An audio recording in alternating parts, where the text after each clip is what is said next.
பேரன்பிற்குரிய கழகத்தினுடைய பொதுச் செயலாளர் அருமை நண்பர் ரஞ்சித்குமார் அவர்களே, மேடை மீது அமர்ந்திருக்கின்ற கழக முன்னோடிகளே, இங்கே வருகை தந்திருக்கின்ற அன்பிற்குரிய பெரியோர்களே, தாய்மார்களே, நண்பர்களே, எம்ஜிஆர் அண்ணா திமுக கழகத்தினுடைய துவக்க விழா இன்று இங்கே சிறப்பாக நடைபெற்றுக் கொண்டிருக்கிறது. இந்த விழாவினை மிகவும் அருமையாக ஏற்பாடு செய்திருக்கின்ற அருமை நண்பர் ரஞ்சித்குமார் அவர்களை நான் மிகவும் பாராட்ட கடமைப்பட்டிருக்கிறேன். இங்கே நான் வந்தபொழுது என்னை ஊர்வலமாக அழைத்து வந்தார்கள். இருவருங்கும் செங்கரும்பும் மற்ற மலர் பூச்செடிகளையும் அவர்கள் வரிசையாக வைத்து அலங்கரித்திருந்ததை பார்த்த பொழுது எனக்கு காஷ்மீர் தான் ஞாபகம் வந்தது. காஷ்மீரின் தலைநகரமான ஸ்ரீநகரில் ஷாலிமார் கார்டனுக்கு போனால்தான் இத்தகைய ஓர் மலர் பாதைகளை அமைத்து இருபுறமும் நாம் கரும்பும் செங்கரும்பும் மற்றவையும் பார்ப்பதற்கு அழகாக வருவதற்கான ஒரு காட்சியை காணலாம். அருமை நண்பர் ரஞ்சித்குமார் அவர்கள் காஷ்மீர் சென்றாரோ இல்லையோ எனக்கு தெரியாது. ஆனால் நான் காஷ்மீர் சென்றவன் என்கின்ற காரணத்தினாலே அதை பார்த்து வியந்தேன். இந்த துவக்க விழா இவ்வளவு சிறப்பாக அமைந்ததற்கு காரணம் ஒருவர் உலர் என்றால் அது ரஞ்சித்குமார் அவர்கள்தான். அவருடைய ஆற்றலையும் அவர் அதற்காக தன்னை ஈடுபடுத்திக் கொண்டதையும் எப்படியும் இந்த இயக்கத்தை கட்டாயம் துவக்க வேண்டும் என்கின்ற ஒரு மன திட்டத்தையும் என்னால் பாராட்டாமல் இருக்க முடியாது. அவர் சொந்த செலவிலே இந்த ஏற்பாட்டினை செய்திருக்கின்றார். யாருடைய துணையும் இல்லை. அவரே தானே முன்வந்து அனைத்து ஏற்பாடுகளும் செய்து அறிஞர் அண்ணா அவர்கள் பெயராலும் புரட்சித் தலைவர் எம்ஜிஆர் அவர்கள் பெயராலும் ஓர் இயக்கம் தமிழ்நாட்டில் நிலைத்திருக்க வேண்டும், அது நீடித்திருக்க வேண்டும், காலம் காலமாக இருக்க வேண்டும், வருகின்ற தலைவர்களுக்கெல்லாம் வழிகாட்ட வேண்டும் என்கின்ற உணர்வோடு இந்த இயக்கத்தை அவர்கள் ஏற்பாடு செய்தார்கள். அதை துவக்கி வைக்கின்ற வாய்ப்பை எனக்கு தந்தார்கள். அவ்வப்பொழுது அவருக்கு சில ஆலோசனைகளை வழங்குகின்ற வாய்ப்பினை நான் பெற்றேன். எனக்கு அவரை பார்க்கிற பொழுது ஒன்றுதான் நினைவுக்கு வருகிறது. என்ன தவம் செய்தேன் இவரை யான் பெறுவதற்கு என்று தோன்றுகின்ற அளவுக்கு அருமை நண்பர் ரஞ்சித்குமார் அவர்களை பெறுவதற்கு நான் என்ன தவம் செய்தேனோ என்று தான் கருத வேண்டியிருக்கிறது. அதுவும் வல்லவர்களின் தலைநகரமான காஞ்சிபுரம், அறிஞர் அண்ணா அவர்கள் வாழ்ந்த பூமி, எங்களையெல்லாம் ஆளாக்கியவர். அறிஞர் அண்ணா அவர்களுடைய பல்கலைக்கழகத்திலே படித்தவர்கள் இன்னும் விரல் விட்டு எண்ணத்தக்க ஒரு சிலர் தான் இருக்கிறார்கள். அதே நானும் ஒருவர். என்னை வைத்து பல்லவர்களின் தலைநகரம், பல ஆன்மீகவாதிகளின் புனித நகரம், அது மட்டுமல்லாமல் இந்த இயக்கத்தின் ஆணி வேராக இருந்த அறிஞர் அண்ணா அவர்கள் வாழ்ந்த பூமி. அதிலே விசித்திரம் வேடிக்கை என்னவென்றால் என்னை தங்க வைத்தது கூட அறிஞர் அண்ணா அவர்கள் வீட்டிலே தான். எனக்கு ஒரே ஆச்சரியம். காலையில் இங்கே வந்துவிட்டு காஞ்சிபுரத்துக்கு சென்று தங்கிவிட்டு வரலாம் என்று கருதுகின்ற பொழுது எங்களுக்கு ஏற்பாடு செய்த அந்த ஓட்டல் கூட அறிஞர் அண்ணா அவர்களுடைய இல்லத்திலே பக்கத்திலே தான். அறிஞர் அண்ணா அவர்களின் இல்லத்திற்கு செல்லுகின்ற வாய்ப்பை நான் பெற்றேன். அவர் முதலமைச்சராக இருந்த பொழுது நான் சட்டமன்ற உறுப்பினராக இருந்தேன். 1967 ஒரு நாள் மதியம் அறிஞர் அண்ணா அவர்கள் என்னை அழைத்து உடன் வர சொன்னார். நாங்கள் சென்னையிலே இருந்து வந்து மதியம் அறிஞர் அண்ணா அவர்கள் வீட்டிலே எனக்கு சாப்பாடு போட்டு அதற்கு பிறகு நெய்வேலி போக வைத்தார். ஒன்றாகத்தான் சாப்பிட்டோம். நல்ல மீன் குழம்பு அறிஞர் அண்ணா அவர்கள் இல்லத்தில் வைத்திருந்தார். அதையெல்லாம் நான் நினைவு கூறுகிற பொழுது மீண்டும் ஒரு மறுபிறவி எடுத்திருக்கிறவனோ என்றுதான் தோன்றுகிறதே தவிர எனக்கு 89 வயதாகிறது என்கின்ற எண்ணம் எனக்கு இல்லை. ஆகவே அந்த அளவுக்கு ஒரு உற்சாகத்துடனும் ஊக்கத்துடனும் தன்னுடைய உழைப்பினாலே இந்த இயக்கத்தை உருவாக்குவதற்கு அரும்பாடுபட்ட ஒருவர் நம்மிடையே இருக்கிறார் என்றால் நண்பர் ரஞ்சித் குமார் அவர்கள் நீடு வாழ வேண்டும். நல்ல முறையிலே போரோடு தன்னுடைய வாழ்க்கையை நடத்த வேண்டும் என்று உளமாற பாராட்டுகின்றேன். நம்முடைய இயக்கத்தை ஆரம்பிக்க வேண்டிய அவசியம் என்ன? எத்தனையோ கட்சிகள் இந்த நாட்டில் இருக்கின்றன. பெரிய பெரிய தலைவர்கள் என்று தங்களை சொல்லிக் கொள்கிறவரெல்லாம் கட்சிகளை நடத்துகிறார்கள். நிறைய வசதி வாய்ப்புள்ளவர்கள் நடத்துகிறார்கள். நாமோ சாதாரண மக்கள். நாம் இந்த இயக்கத்தை துவக்குவதற்கு காரணம் இது சாதாரண மக்களுக்கான இயக்கம்தான். அறிஞர் அண்ணா அவர்களானாலும் சரி, புரட்சித் தலைவர் எம்ஜிஆர் அவர்களானாலும் சரி, அவர்களுடைய வாழ்நாளை யாருக்காக ஒப்படைத்தார்கள் என்றால் அடித்தளத்திலே இருக்கின்ற மக்கள் உயர்வு பெற வேண்டும் என்கின்ற அதே ஆசைதான். வசதி படைத்தவர்கள் தங்கள் வீட்டு பிள்ளைகளை நல்ல பள்ளிக்கூடங்களில் செலவு செய்து படிக்க வைக்க முடிகிறது. ஆனால் ஏழை எளிய மக்கள் தங்கள் பிள்ளைகளை நல்ல பள்ளிகளிலே சேர்த்து வளர்த்து ஆளாக்க முடிகிறதா? இல்லை. ஆகவே மேல் நிலையிலே உள்ள மக்களுக்கு அரசாங்கத்தின் உதவி தேவையில்லை. ஆனாலும் அரசாங்கம் அவர்கள் கொட்டிக்கு கொடுக்கிறது. கீழ் நிலையிலே உள்ள மக்களுக்கு உதவி தேவை. அந்த உதவி தேவை என்கின்ற அடிப்படையிலே தான் அரசியல் இயக்கம் தேவை. மேல்நிலையிலே உள்ளவர்களுக்கு அரசியல் உதவி தேவையில்லை. உழைக்கிற மக்கள், சாதாரண மக்கள், வேலை ஒரு நாளைக்கு வேலை இல்லை என்றால் அன்றைக்கு கூலி கிடைக்காது. கூலி கிடைக்காது என்றால் பட்டினிதான்.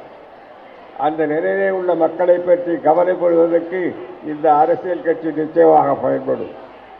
நம்முடைய கட்சியினுடைய கொள்கை என்ன? ஒன்று பெரிய கம்பசூத்திரம் இல்லை. வசதி படைத்தவர்கள் எவ்வாறு வாழ்கிறார்களோ அதே போல சாதாரண மக்களும் வாழ்க்கையிலே உயர வேண்டும். அவ்வளவுதான் நம்முடைய கொள்கை. ஆகவே நாம் ஏதோ கூட கோபுரம் கட்டி மாட மாளிகையில் கட்டி வாழ வேண்டும் என்பதல்ல. பிறக்கின்ற பிள்ளைகளை நன்றாக படிக்க வைக்க வேண்டும். அதற்கான சூழ்நிலை. படிக்க வைத்த பிள்ளைகளுக்கு நல்ல வேலை கிடைக்க வேண்டும். அதற்கான சூழ்நிலை. நம்மாலே மட்டும் முடியுமா என்றால் நாம் உழைப்பது, நாம் சம்பாதிப்பது நம்முடைய குடும்பத்திற்கே செலவுக்கே சரியாகி விடுகிறது. ஆகவே பிள்ளைகளை நன்றாக படிக்க வேண்டும் என்றாலோ அல்லது அவர்களுக்கு நல்ல வேலை கிடைக்க செய்கின்ற சிபாரிசு வேண்டும் என்றாலோ நம்மாலே முடிவதில்லை.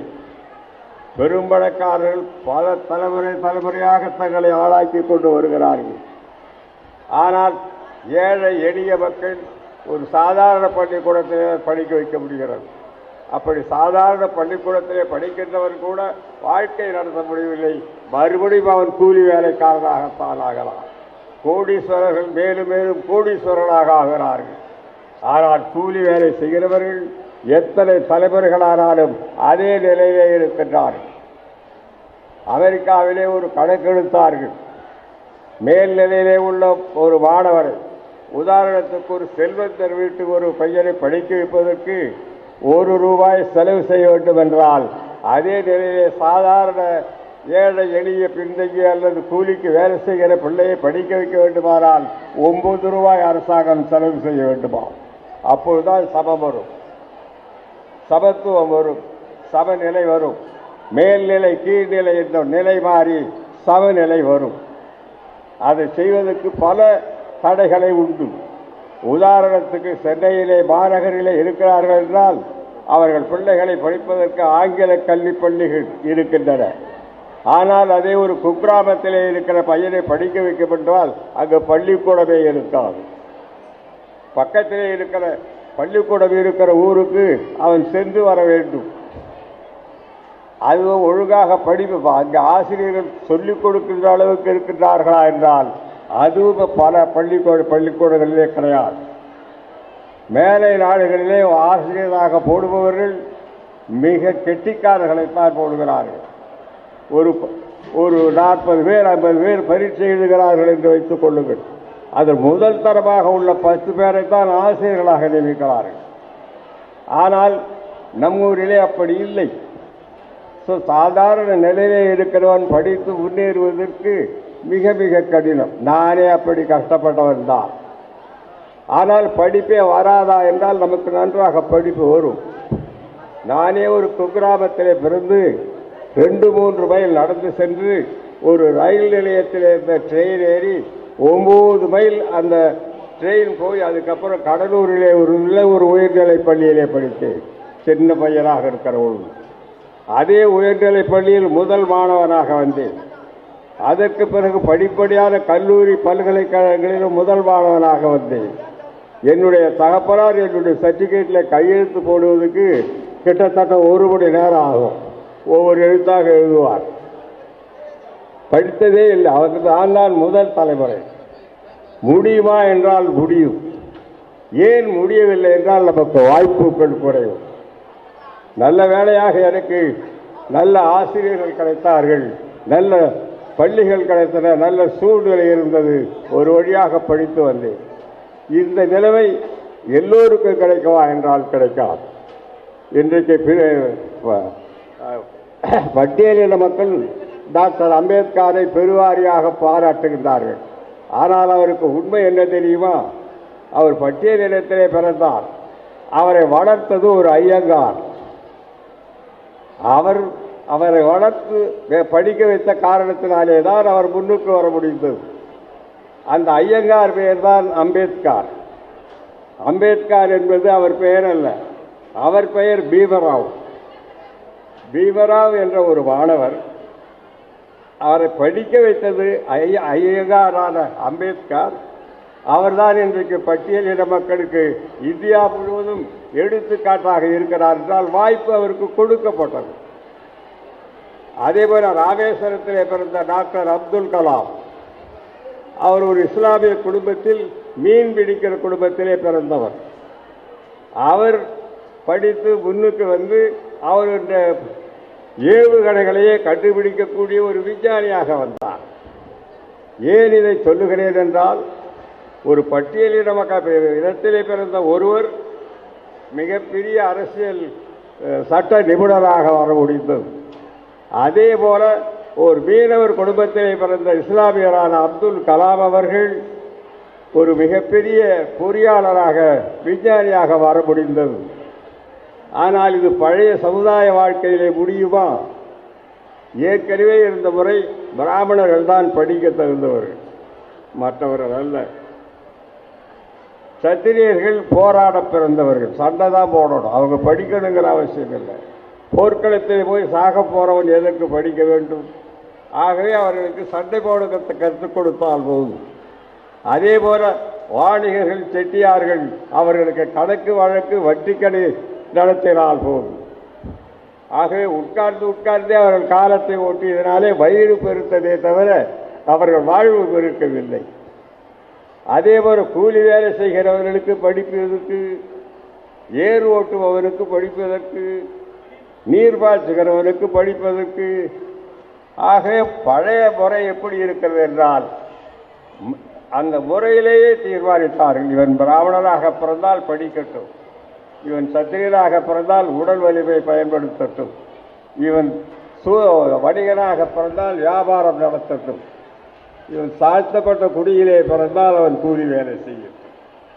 இது ஓராண்டல்ல, 2 ஆண்டல்ல, 2000 ஆண்டுகளாக இருந்தது. ஆகவே அந்த முறை இன்றைக்கு மாற்றப்பட வேண்டும். அதுதான் தந்தை பெரியார், பேரறிஞர் அண்ணா, புரட்சித் தலைவர் எம்ஜிஆர். புரட்சித் தலைவர் எம்ஜிஆர் அவர்கள் உங்களுக்கு ஆட்டோகிராஃபிலே கையெழுத்து போடுவாரா என்றால் எப்படி போடுவார் தெரியுமா? உழைப்போரே உயர்ந்தவர் எம்ஜி ராமச்சந்திரன். அவர் உடல்நிலை குன்றிய பொழுதும் கூட யாரேனும் அவரிடத்திலே ஆட்டோகிராஃப் கொடுத்தால் இப்படித்தான் எழுதுவார், உழைப்போரே உயர்ந்தவர். அது எழுதுவதற்கு கஷ்டப்படுவார். ஆனால் நம்முடைய பழைய சமுதாய முறை என்றால் உழைப்போரே தாழ்ந்தவர். ஆனால் புரட்சித் தலைவர் எம்ஜிஆர் எழுதுவார், உழைப்போரே உயர்ந்தவர். ஆகவே ஏன் நாம் இந்த சமநிலை சம வாய்ப்பு பெற வேண்டும் என்பதை கொள்கையாக வைக்கிறோம் என்றால், அடிமட்டத்திலேயும் திறமைகள் குவிந்திருக்கும். சிறந்த கவிஞர்கள் இருப்பார்கள், சிறந்த ஓவியர்கள் இருப்பார்கள், சிறந்த எழுத்தாளர்கள் இருப்பார்கள், சிறந்த ஓட்டப்பந்தய வீரர்கள் இருப்பார்கள், சிறந்த மேதாவிகள் இருப்பார்கள். நமக்கு தெரியாது. பிறவியினாலே இங்கேயே ஊரிலேயே கிராமத்திலேயே இருந்து அவர் காலத்தை கழிப்பார்கள். அவர்களுடைய திறமை பயன்படாது, சமுதாயத்துக்கு பயன்படாது, அவர்களுக்கு வாய்ப்பு கிடைக்காது, வளர வழி கிடைக்காது. அவர்களை தேடி பிடித்து வளர்ப்பதுதான் ஒரு அரசாங்கத்தினுடைய கடமை, ஒரு சமுதாயத்தினுடைய கடமை. அதை பயன்படுத்திக் கொள்வதனால் மூலம்தான் அந்த சமுதாயம் முன்னேற வேண்டும். அறிஞர் அண்ணா அவர்கள் சொன்னார்கள், equality is not an identity of treatment but affording equal opportunities. சமத்துவம் என்பது ஏதோ எல்லோருக்கும் 100 ரூபாய் கொடுப்பதல்ல, அவர்கள் திறமை பயன்படுத்தி மேலும் மேலும் முன்னேறுவதற்கு வழிவகுப்பது. அதுதான் அறிஞர் அண்ணா அவர்கள் சொன்னார்கள். இது இவர்கள் மட்டும்தானா சொன்னார்கள்? 1200ஆம் ஆண்டு இந்த மண்ணிலே பிறந்த கம்பர், கவி சக்கரவர்த்தி கம்பர் ரொம்ப அழகாக சொல்லுகிறார். உனக்கு ஒரு காஞ்சிபுரம் என்ற ஒரு ஊர் இருக்கிறது தெரியுமா? தெரியும். அங்கே படித்தவர்களும் கிடையாது, படிக்காதவர்களும் கிடையாது. என்ன புதிர் போடுகிறார்? காஞ்சிபுரம் என்ற ஒரு நாட்டை பற்றி வர்ணிக்கிற பொழுது கம்பர் சொல்கிறார், அந்த நாட்டிலே படித்தவர்களும் கிடையாது, படிக்காதவர்களும் கிடையாது. என்ன சொல்கிறார்? எப்படி என்று பார்த்தால், உதாரணத்திற்கு சொல்கிறேன். இப்போ காஞ்சிபுரத்தில் எல்லாரும் 10ஆம் வகுப்பு தான் படித்திருக்கிறார்கள். இதில் யார் படித்தவங்க, யார் படிக்காதவங்க? எல்லாரும் ஒரே படிப்பு. அதில் படித்தவர் யார், படிக்காதவர் யார்? அவரே சொல்லுகிறார், கல்லாது நிற்பவர் வேறு இன்மையில் கல்வி முற்ற கல்வி கற்றாரும் இல்லை, அவை வல்லார் அல்லாரும் இல்லை. எல்லாரும் எல்லாம் படிச்சுட்டான், ஒரே லெவல். அது சமத்துவம், அந்த கல்வியிலே வருகின்ற சமத்துவம் தான் வாழ்க்கையிலே ஏற்றத்தாழ்வை குறைக்கும். அடுத்தது சொல்றாரு, எல்லாரும் எல்லா பெருஞ்செல்வமும் எய்தலாலே இல்லாரும் இல்லை, உடையார்களும் இல்லை. எல்லாம் நல்ல படித்து நல்ல வேலையிலே அல்லது நல்ல தொழிலில் இருக்கிறதுனால அங்கே பணக்காரனும் கிடையாது, ஏழையும் கிடையாது. நம்முடைய முன்னோர்கள் என்ன எழுதியிருக்கிறார்கள் தெரியுமா? வள்ளலே கிடையாது. ஏன்? அவர்கிட்ட தானம் தர்மம் வாங்கிறதுக்கு ஏழைகளே கிடையாது. எல்லாரும் சமமான ஒரு செல்வத்தை பெற்றிருக்கிறோம் என்று வைத்துக் கொள்ளுங்கள். வன்மை இல்லை, ஒரு வறுமையின்மையால். நீ ஏழை இருந்தால்தானே அவருக்கு இலவசம் கொடுக்கணும். ஏழையே இல்லை, எப்படி அந்த நாட்டில் நீங்கள் இலவசம் கொடுக்க முடியும்? நம்ம நாட்டில் இலவசத்தை வைத்து இன்றைக்கு தேர்தல் முறைய முதலீடு அதுதான். இன்னும் 2000 ஆண்டுக்கு முன்னாலே நம்முடைய தமிழகத்தைச் சேர்ந்த புறநானூற்றிலே ஒரு அரசன் இருக்கிறான். அந்த அரசன் என்ன சொல்லி வருத்தப்படுகிறான் தெரியுமா? பிறர் கையறவு தான் நாடவும். இங்கே ஏழை இன்னும் இருக்கிறான், அவருக்கு நான் உதவி செய்ய வேண்டி இருக்கிறதே என்று வெட்கப்படுகிறேன், வேதனைப்படுகிறேன். ஏன்னா என்னுடைய நாட்டிலே ஏழையா? என்னுடைய நாட்டிலே இன்னும் ஏழைகள் இருக்கிறார்களா? அவன் உதவி செய்வதை வள்ளல் என்று குறிப்பிடவில்லை. அந்த நிலைமை இன்னும் என்னுடைய நாட்டிலே இருக்கிறது என்று வேதனைப்படுகிறான். ஆகவே அந்த அளவுக்கு அடிமட்டத்திலே இருக்கின்றவர்களை உயர்த்துவது என்பது மிகப்பெரிய சமுதாய கடமை. ஆனால் இன்றைய அரசியல் ஜனநாயகத்திலே கண்டையை போட்டு விரால் எடுக்கிறார்கள்.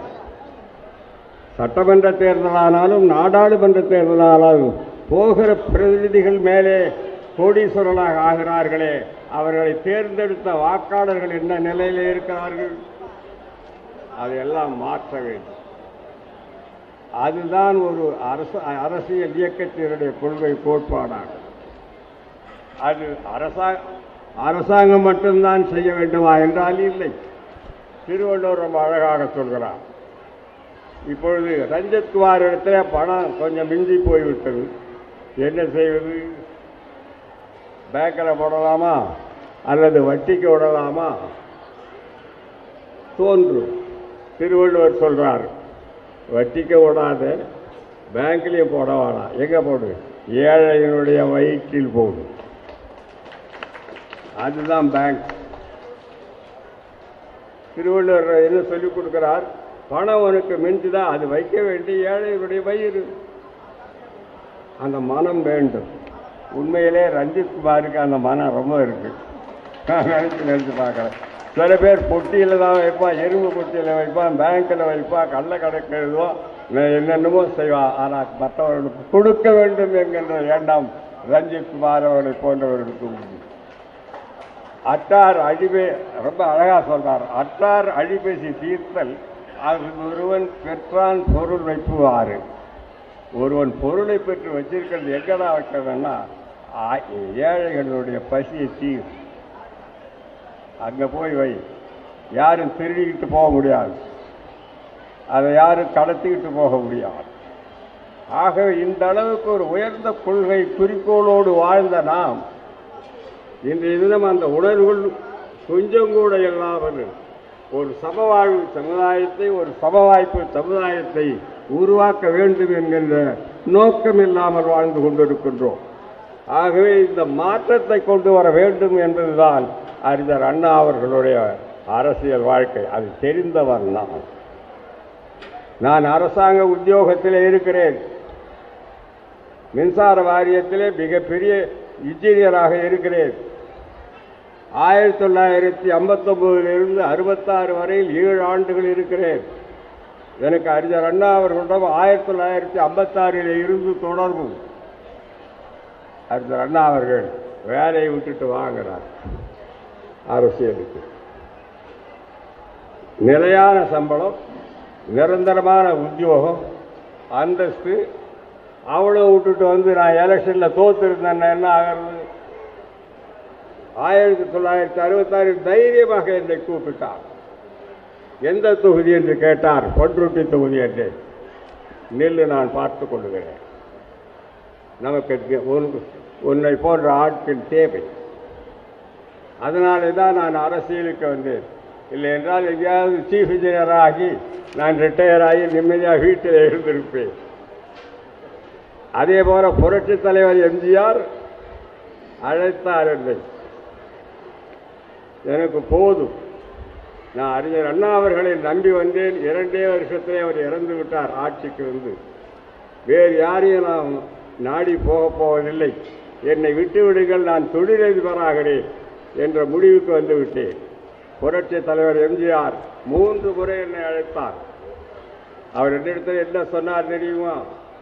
அறிஞர் அண்ணா அவர்கள் உங்களை எவ்வாறு வைத்து பாதுகாத்தாரோ அதே போல் நான் உங்களை பாதுகாக்கிறேன், மதிப்பு தருகிறேன், என்னோடு வாருங்கள் தான். அப்படியே சொன்னார். அறிஞர் அண்ணா அவர்கள் உங்களை எவ்வாறு மரியாதையோடு எல்லா வகையில் நடத்தினாரோ அதை நான் பார்த்தவர். அறிஞர் அண்ணா அவர்களே, ஒரு முறை நான் சட்டமன்றத்தில் பேசுகிற பொழுது புரட்சித் தலைவர் எம்ஜிஆர் சொல்லி, ராமச்சந்திரன் பேசுவதை கவனியுங்கள். யார்? அறிஞர் அண்ணா அவர்கள் சொல்லியிருக்கிறார் புரட்சித் தலைவர் எம்ஜிஆரிடம்.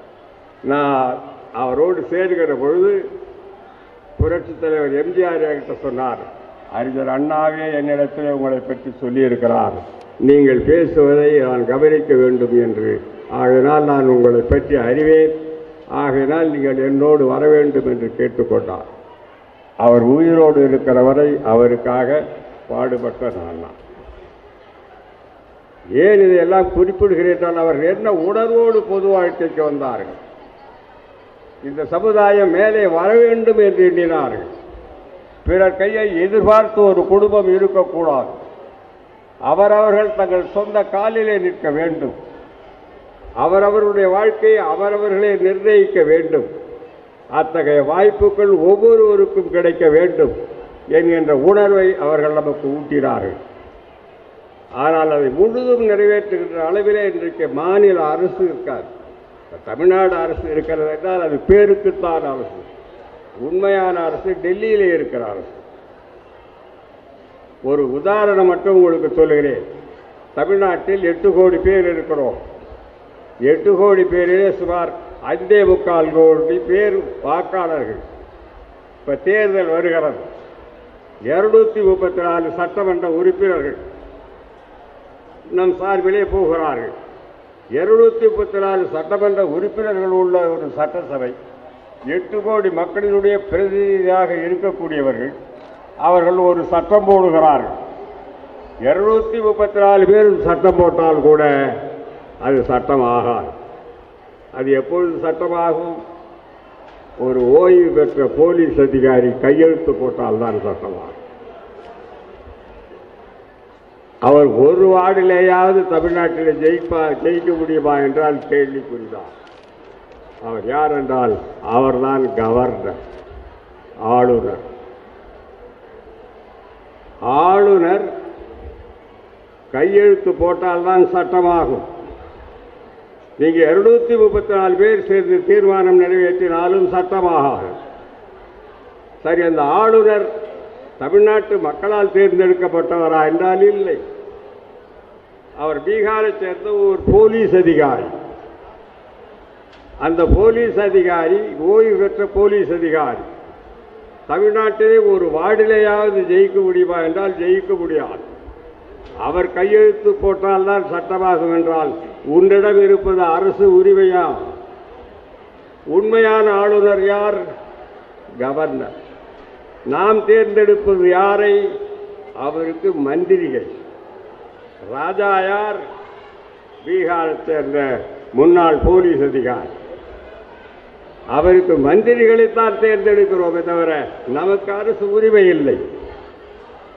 அப்படியானால் எது அரசு? ஏற்கனவே வெள்ளைக்காரன் ஆண்ட பொழுது வெள்ளைக்காரன் நமக்கு கவர்னராக இருந்தான். இப்பொழுது இந்திக்காரர்கள் ஆளுகிற பொழுது இந்திக்காரர் கவர்னராக இருக்கிறார். ஆளுகின்ற அரசு உரிமை நமக்கு கிடையாது. இது தெரிந்து கொள்ள வேண்டாமா? இப்படி இன்றைக்கு இருக்கிற இந்திய அரசியல் அமைப்பில் பல சங்கடங்கள் இருக்கின்றன. அவற்றையெல்லாம் ஒவ்வொன்றாக நீக்க வேண்டிய கடமை நமக்கு உண்டு. வெறும் தேர்தலிலே மட்டும் நின்றால் போதுமா? அதற்கு மேலாக அடிப்படை அரசியல் உரிமைகளை பெறுவது நம்முடைய தலையாய கடமையாகும். அதற்கு நாம் நம்மை அர்ப்பணித்துக் கொள்ள வேண்டியவர்களாக இருக்கிறோம். அறிஞர் அண்ணா அவர்கள் அந்த முயற்சியிலே ஈடுபட்டார். புரட்சித் தலைவர் எம்ஜிஆர் அவர்கள் அறிஞர் அண்ணாவுக்கு உறுதுணையாக இருந்தார்கள். அவைகளெல்லாம் நிறைவேறுவதற்கு முன்பாகவே அவர்கள் மறைந்து விட்டார். சரி, இன்றைக்கு நான் சொன்னால் கேட்பார்களா? டெல்லியில் கேட்க மாட்டார்கள். தூக்கணாங்குருவி வழியிலே நினைந்த பிறகை பார்த்து கையும் காலும் இருக்கிறதே, அண்ணன் நீங்க ஏன் ஒரு நல்ல வீடு கட்டி கொள்ளக்கூடாது? வெறும் மூக்கினாலே நான் ஒரு கூடு கட்டி கொண்டு இந்த மழையில் நனையாமல் வாழ்கிறேனே என்று அறிவுரை சொன்னது. எது? தூக்கணாங்குருவி மழையில் நனைந்த குரங்குக்கு. குரங்கு கேட்டதா? குரங்கு என்ன செய்தது தெரியுமா? அப்படியா சொல்றேன். அதனுடைய தூக்கணாங்குருவி கட்டி இந்த கூண்டை பிச்சு போட்டு அதையும் மழையிலே நனைய விட்டது. அப்படித்தான் இன்றைக்கு இந்தியா சொல்வதை கேட்கப் போவதில்லை. கேட்கக்கூடிய மனநிலையிலேயும் இல்லை. ஆக இத்தகைய அரசு உரிமைகள் இல்லாமல் கிடைக்கக்கூடிய ஒரு தமிழகம் நினைத்து பாருங்கள். இன்றைக்கும் என்னுடைய நெஞ்சு வேகிறது. அன்றையிலே இருக்கிற இலங்கையில் 2 கோடி பேர் இலங்கை தமிழர்களை படுகொலை செய்தார்கள். நாம் இங்கே 8 கோடி பேர் என்ன செய்ய முடிந்தது? உலகமெங்கும் தமிழர்கள் 10 கோடி பேர் என்ன செய்ய முடிந்தது? எல்லோரும் இந்திய தூதரகத்தின் முன்னாலே நின்று ஒப்பாரி வைத்தார்கள். என்ன காப்பாற்ற முடிந்ததா? ஏன் முடியவில்லை? 10 கோடி பேர் உள்ள தமிழினத்துக்கு ஒரு அரசாங்கம் இல்லை. நாம் இன்றைக்கு இந்திய அரசுக்கு கட்டுப்பட்டவர்கள். அவர்கள் சொல்வதை கேட்டுத்தான் நடக்க வேண்டும். அவர்களுக்கு அடிமைகளாக இருப்பது சுலபம், ஆனால் உரிமை உள்ளவர்களாக இருப்பது இன்றைக்கு கடினம். நான் இப்படி சொல்வதனாலே இந்திய ஒற்றுமைக்கு எதிராக சொல்கிறேன் என்றல்ல. ஒரே மாடியில் பல குடும்பங்கள் இருக்கலாம், கூட்டு குடும்பமாக இருக்கலாம். அண்ணன் தம்பிகள், தகப்பன் தாய் தந்தை தாத்தா என்று கூட்டு குடும்பமாக இருக்கலாம், ஒரே சமையலாக இருக்கலாம் கொஞ்ச நாளைக்கு. ஆனால் அந்த அண்ணன் தம்பிகளுக்கு கல்யாணமாகிவிட்டு அவரவர்களுக்கு ஒரு குடும்பம் வருகிறது என்று வைத்துக் கொள்ளுங்கள். ஒரே குடும்பமாக நீடிப்பது கடினமாக இருக்கும். ஒரே சமையல் என்றால் ஒருவருக்கு அது பிடிக்கும், இன்னொருவருக்கு பிடிக்கலாம். ஒரே சமையல் என்றால் ஒருவர் சைவமாக இருப்பார், இன்னொருவர் அசைவத்தை விரும்புவார், நடக்காது. ஆகவே அந்த அண்ணன் தம்பிகளுக்கு திருமணமான பிறகு அவர்களே சொல்வார்கள், கூட்டு குடும்பமாக இருப்பது கடினம், தனித்தனி குடும்பமாக இருப்போம். தங்கைக்கு கல்யாணம் என்றால் ஒன்றாக கூடி நடத்துவோம், தாயாருக்கு உடம்பு சரியில்லை என்றால் ஒன்றாக கூடி செலவு செய்வோம். ஆனால் குடும்பம் தனித்தனியாக இருக்கும். அவர்களுக்கு சில காரியங்களிலே ஒன்றாக இருக்கலாம். நடக்கிறதா இல்லையா? அதைத்தான் நான் சொல்கிறோம். இன்றைக்கு இந்தியா முழுவதும் பல நாடுகள், பல மாநிலங்கள் இருக்கின்றன. சிந்து, குஜராத், மராட்டா, திராவிட, உத்சல வங்கா என்று தேசிய கவிஞர் தாகூர் பாடியிருக்கிறார். இந்தியாவை அவர் சொல்கிற பொழுது சிந்து, குஜராத், மராட்டா, திராவிட, உத்சல வங்கா பிரித்து சொல்லுகிறார்.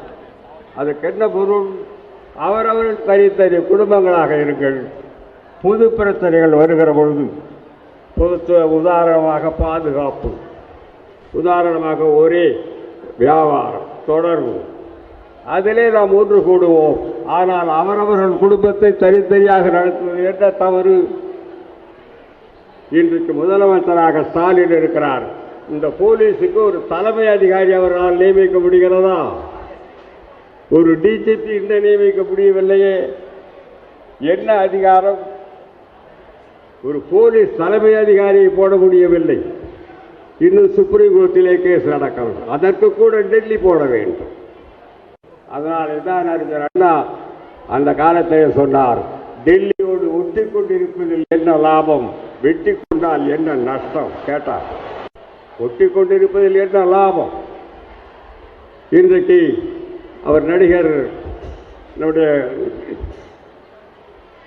விஜய் அவர்கள் திரைப்படம் நடித்த அந்த திரைப்படத்தை வெளியிடுவதற்காக திரைப்பட தணிக்கைத்துறை அனுமதி தருகிறது. தந்துவிட்டு போனவுடனே மறுபடியும் அதிலே ஒருவர், அந்த அனுமதி அளிப்பதிலே இருந்த கமிட்டியிலே ஒருவர் அந்த அனுமதி அளித்தது சரியில்லை. ஏன்?